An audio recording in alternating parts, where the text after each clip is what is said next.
नमस्कार. सुमन सूद फाउंडेशन आयोजित राज्यस्तरीय काव्यलेखन स्पर्धा 2026 वर्ष दुसरी.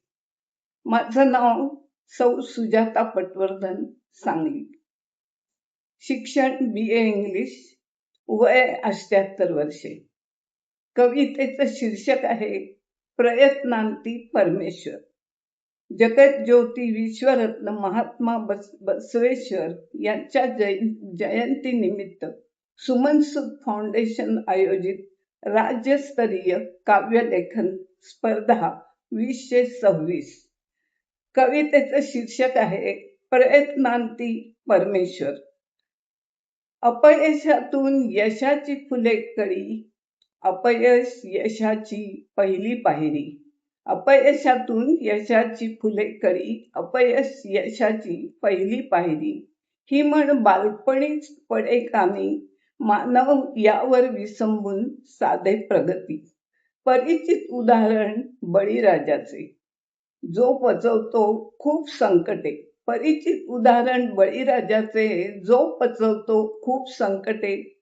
कधी कोरडा वा ओला दुष्काळ, कधी खतांची कमतरता, कधी धान्याला उचित नसे भाव.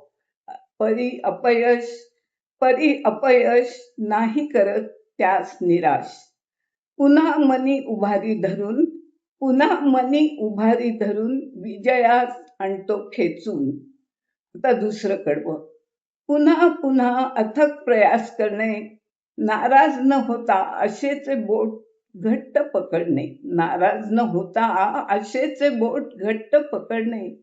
यातूनच यशाची वाट सापडेल, हेच आहे सत्य. यातूनच यशाची वाट सापडेल, हेच आहे सत्य. म्हणूनच आशेच्या मजेशीर बंधनात जो अडकतो, म्हणजे आशेच्या साखळदंडाने बंदिस्त असूनही विकास मार्गी जातो तो पुढे. आणि त्याहून गंमत म्हणजे जे या आशेच्या शृंखली